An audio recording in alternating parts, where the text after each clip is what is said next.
All right, so you know how everyone's talking about cryptocurrency these days? Yeah, it seems like it's everywhere you look. Exactly. Yeah. And, honestly, I feel like a lot of us hear these words like Bitcoin and Ethereum, and we just kind of nod along. Yeah, I totally get that. It can definitely seem like this whole other language. Right.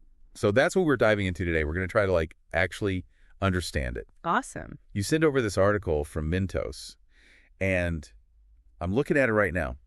Cryptocurrency for beginners. Yeah, that's a great starting point. It really lays things out in a simple way. Exactly. And that's our mission for today.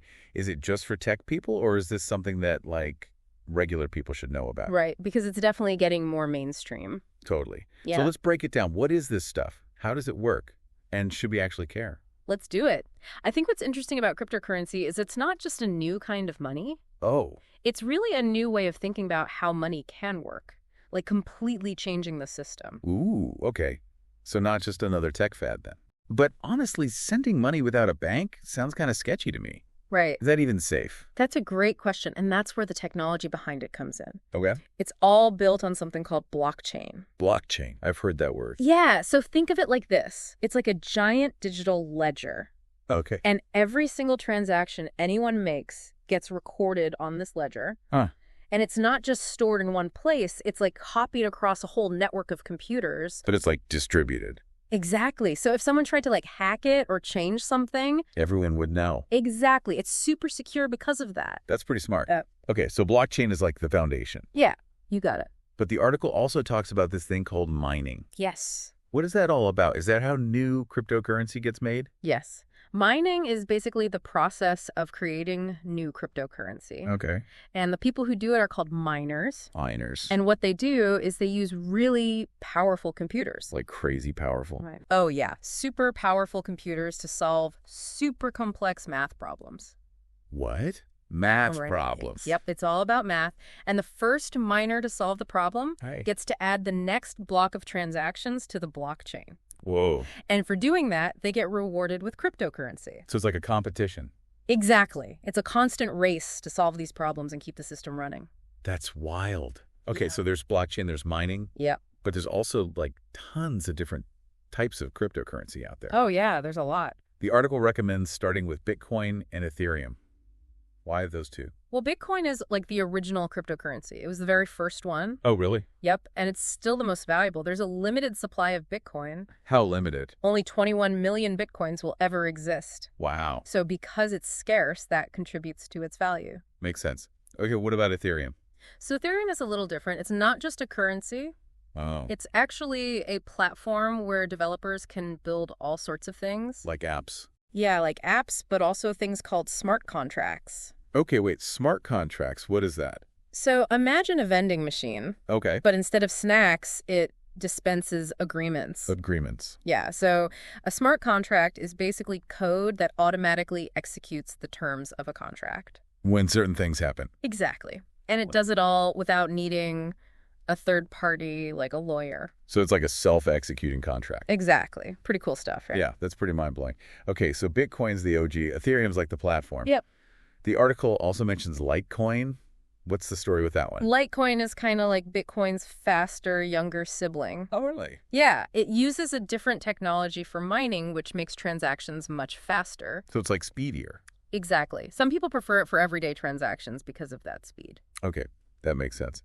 So let's say I'm convinced I want to try this crypto thing out. Awesome. Where do I even begin? Well, the article talks about choosing an exchange. Okay, That's basically your gateway to buying and selling cryptocurrency. like an online store. Yeah, kind of like Oh, that. yeah. You want to find one that's secure, has a good reputation, Okay. and offers the cryptocurrencies you're interested in. Makes sense. So I need to do my research. Definitely. And don't forget to compare fees. Oh, right. Fees are always important. Some exchanges charge higher fees than others, so it's worth shopping around. Got it. So I've picked an exchange, I've set up my wallet, Yep. and I've bought some Bitcoin. Awesome. Now what? Do I just sit back and hope it goes up? You could. That's actually a pretty common strategy. It's called HODling. Hodeling. Yeah. It stands for hold on for dear life. How cute. Basically, it means holding on to your cryptocurrency for the long term and hoping it increases in value. Okay, so that's one option. What if I want to be more active? Then you can look into trading. Trading. Yeah, buying and selling cryptocurrency to try to make a profit. But that sounds risky. It can be definitely riskier than HO dealing, Right. but there's also potential for bigger gains if you know what you're doing. So you got to be careful. Exactly. It's important to have a strategy and to understand the risks involved. So before I go and throw my life savings into Dogecoin, just because it has a funny dog on it, Aha. Good idea. I need to do my research and figure out what my investing style is. For sure. That's the most important thing. The article mentioned risk management. What does that even mean in the crypto world? It means taking steps to protect your investments. Okay. So that might be setting stop-loss orders, which automatically sell your cryptocurrency if it drops to a certain price. So you don't lose everything. Exactly. It can also mean diversifying your portfolio. Diversifying. Yeah, not putting all your eggs in one basket. Spreading your investments across different cryptocurrencies. So if one tanks, you're not totally wiped out. Exactly. This is a lot to think about. It is. It's a whole new world. Okay, so we've covered a lot. We talked about blockchain mining, different types of cryptocurrency. Yep. How to get started even trading. It's a lot to digest. What's the biggest takeaway you want listeners to walk away with? Cryptocurrency is complex.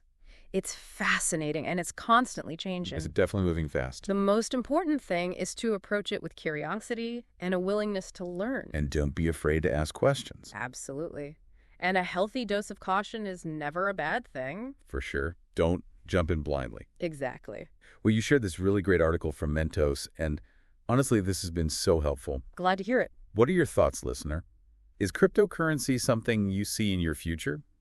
Maybe as an investment, or just a really cool technology to learn about. It's definitely got the potential to change a lot of things. No doubt. And this is just the beginning. Keep exploring, keep learning, and who knows, maybe you'll discover a whole new world of opportunities. I love that. A world of opportunities. That's a great way to put it. Right. And who knows what amazing innovations are just around the corner in this space. I'm excited to see what happens. Me too. Well said. And remember, knowledge is power, especially in the world of cryptocurrency. So keep learning, stay curious, and we'll catch you on the next deep dive. Sounds good.